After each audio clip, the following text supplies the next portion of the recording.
Probably be some discussion on this. There's at least 3 questions, and very cleverly disguised as one and one on its own. So I'm going to take them in reverse order, really. I find this very interesting, and I couldn't come to any definite conclusions, but it has brought up a few ideas which I'd not thought about. So I've wrote the questions. Thank you very much. Let's go to Colossians 1, verse 16 and 17, just to set the foundation here.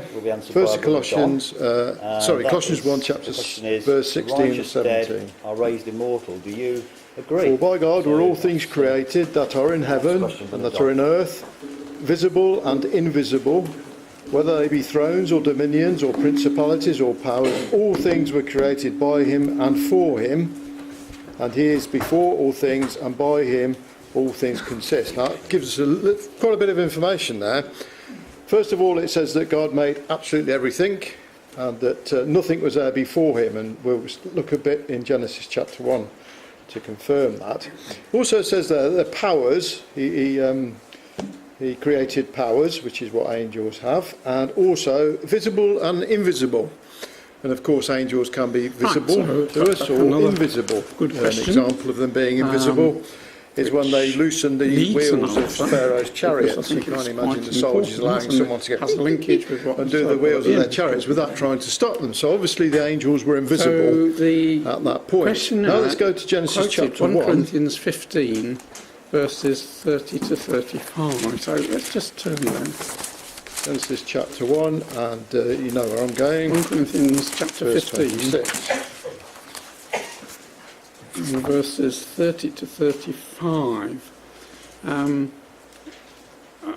God said, let us make man in our image, after our likeness, verses 30 and let them have dominion over the fish of the sea don't seem to have much bearing on the righteous. And we know, don't we, that this is God some man will talking with the how are the dead angels, raised up?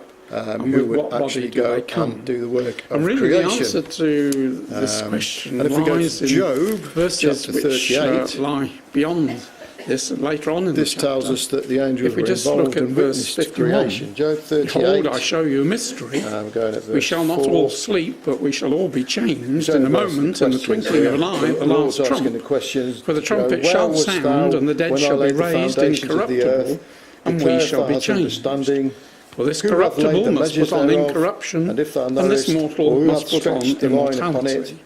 So when this corruptible shall have put on incorruption, and this mortal shall have put on immortality, and all then the sons shall be of brought God, to pass the same as is angels written. shouted Death for is joy. swallowed So up obviously in the victory. angels were there Death, at the where is beginning. thy sting? They worked grave, during where is thy creation, victory? but it doesn't actually say when Now, the it would angels appear themselves from those were verses created. there The only that, logical thought is the dead it was before are creation raised started. incorruptible. That's the only answer I could come up with. So, some people get a bit bogged down where God says go and replenish the earth. No, we are There's not a theory raised, that the angels lived I don't before agree with the Genesis righteous 1 dead being and through raised probation immortal. So we've became got to angels. tease out But the from word this replenished, as just far as what I can the understand, explanation is. doesn't mean the And our Brother Thomas English has an interesting little translation. booklet It means called to fill Anastasis, the or raising, enrich. standing up of the dead. So I wasn't going And to get dragged says into that that discussion, when it but to talks me the about angels were the created raising of before the God dead, began He's the talking actual work about of the creating the earth as we know process. it.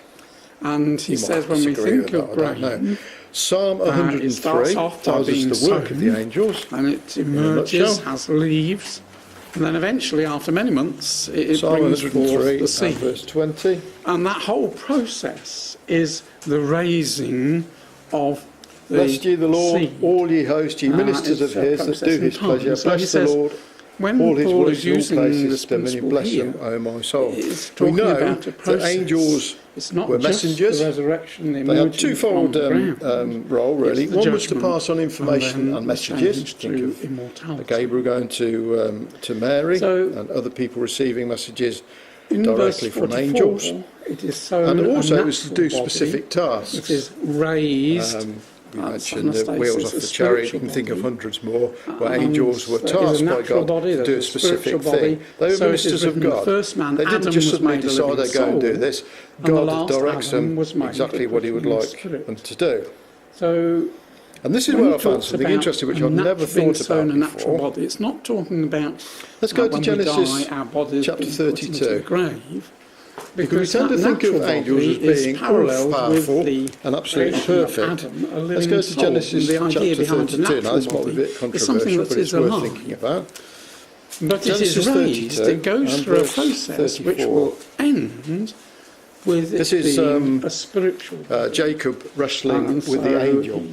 Genesis Adam was made 32 a living soul. And verse, but Jesus, no, it's not 32, is it? The last Adam was made 24, sorry, yeah, Genesis 24. A quickening spirit, or a life-giving Genesis 22. So we find here that he's wrestling with the angel. The spirit of eternal life. 32. Verse 24, not 34. Okay.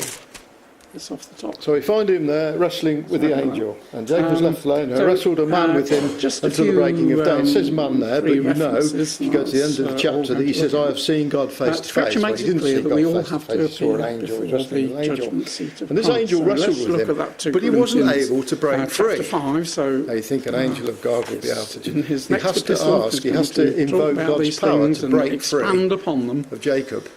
So that's something to think about, isn't it? Daniel 10. Verse 10, sorry. For we must all appear before the judgment seat of Christ. About angels. That everyone may receive the things done in his body according to that which he hath done, whether it be good or bad. So he's saying we've all got to appear, both good and bad. And there's going to be a judgment. And after that judgment, the good will be revealed. The angels will know those tares to go into the fire, as it were, and the Daniel. wheat that will be. Then he said unto me, "Fear not, Daniel." Or so it's very crystal clear when he's looking in more detail the process. To understand it, to chase myself before God, thy words were heard, and I am come for thy words. But the prince of the kingdom of Persia withstood me about 20 days, 21 days. But lo, Michael, one of the chief princes, came to help me, and I remained there with the kings of Persia. So here we find apparently an angel who couldn't leave the place he wanted to, and he had to call in maybe another angel to assist him. These are just thoughts. Take us through Matthew 24, perhaps a more obvious one. So Matthew chapter 24. Second one in Romans chapter 14. Why dost thou judge thy brother, or why dost thou say not thy brother? For we shall all stand before the judgment seat of Christ.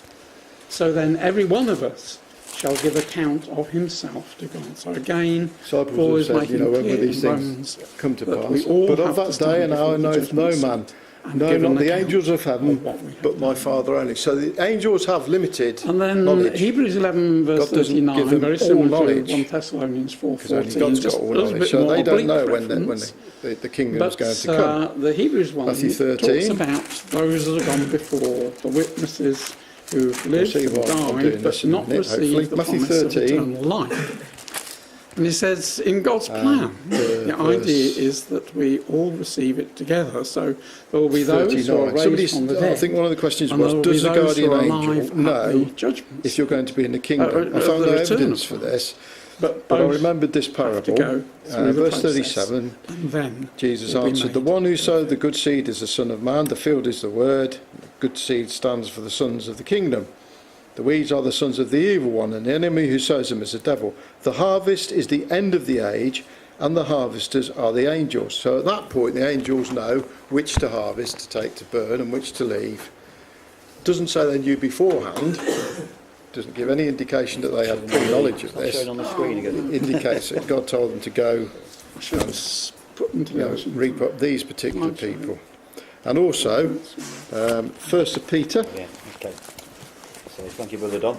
So, I think we're going fairly well. We're trying to get a little bit short. I think Barney's going to do this fairly quickly. So why do we wear a head covering? Because of the angels? Unto whom it was revealed that not unto themselves, but unto us, they did minister the things which are now reported unto you by them, down to and 7 the minutes, gospel unto you, the Holy Spirit sent down from heaven. I read this slightly differently. I read it as, why do we wear head covering because of the angels? Please turn up to 1 Corinthians chapter 11.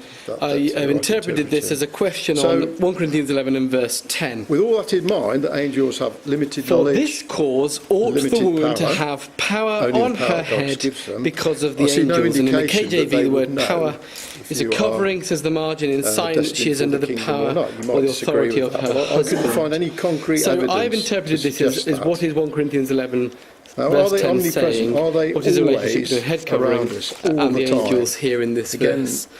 Now, for this cause, beginning of verse 10, links us to what has already been said. It is a therefore argument. Because of this, therefore, we do this. So to understand verse 10, we've got to first understand what's being said leading up to verse 10. So have a look at verse 3. But I would have you know that the head of every man is Christ, and the head of the woman is the man, and the head of Christ is God. If you go to Genesis there is then a divine order in creation. God, Christ, man, woman. The notable omission, of course, is the angels, and Hebrews chapter 1 is useful with this because it tells us that Jesus as a man was made a little lower than the angels, but now is elevated above them. So, if you like, the full order is God, Christ, angels, man, woman. But when was this order first ordained? The answer is it's in the Garden of Eden. Now look at verse 7. For a man indeed ought not to cover his head, for as much as he is the image and glory of God, but the woman is the glory of the man. What scripture is verse 7 referring to? Shout it out, we've only got about 5 seconds. Thank you. Genesis chapter 1. So keep your right hand in 1 Corinthians 11 and have a look at Genesis 1 and verse 26 with your left. This is the birth of Jesus. And it came to pass as the angels were gone away from them into Genesis heaven, 1 and verse 26 says, so the angels left and them. God said, let us make man in our image and after our likeness. So that is analogous with he is in the image and glory of God. Let us make man in our image and after our likeness. The likeness of God is the character of God, which says Exodus 34 is the glory of God, which was revealed to Moses, merciful and gracious, long-suffering, and so on. So he's made in the image and likeness of God. So says 1 Corinthians 11, the image